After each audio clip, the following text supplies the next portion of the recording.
Israeli আগ্রাসনে বাস্তুচ্যুত হয়ে অস্থায়ী তাঁবুর বাসিন্দা গাজার লাখ লাখ মানুষ।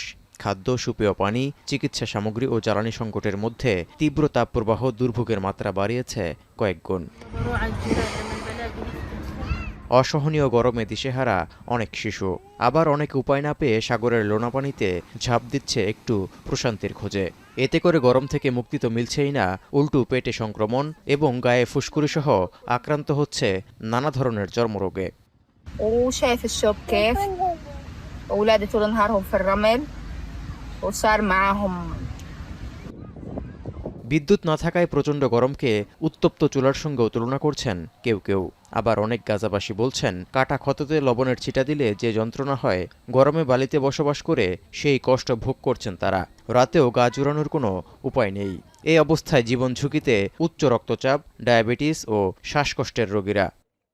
والله وهذا اقسم بالله يعني شوف كيف دايخ خي مرمي من الشوق.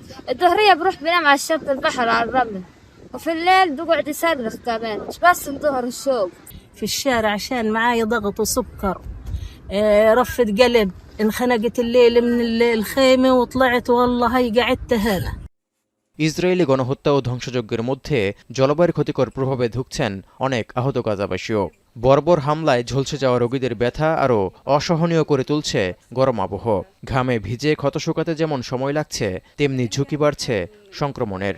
بسبب الصيف يعني بسبب الشوب. قلت انا لو في السقعة انا بتألمش في الليل، باخذ علاجي وبنام. وهذا حامي على اجري كتير، يعني كل شويه بدي امزق الجلد عشان انا بس اقدر اني احك اني اريح. এমন তীব্র গরম ও মানবিক সংকটে একদিকে ধুঁকছেন গাজা উপত্যকার অন্তত ২০ লাখ ফিলিস্তিনি, অথচ একই সময় শীতাতপ নিয়ন্ত্রিত ঘর কিংবা সাগরসহ পানির উৎসগুলোতে হেসে খেলে বেড়াচ্ছে ইসরায়েলিরা।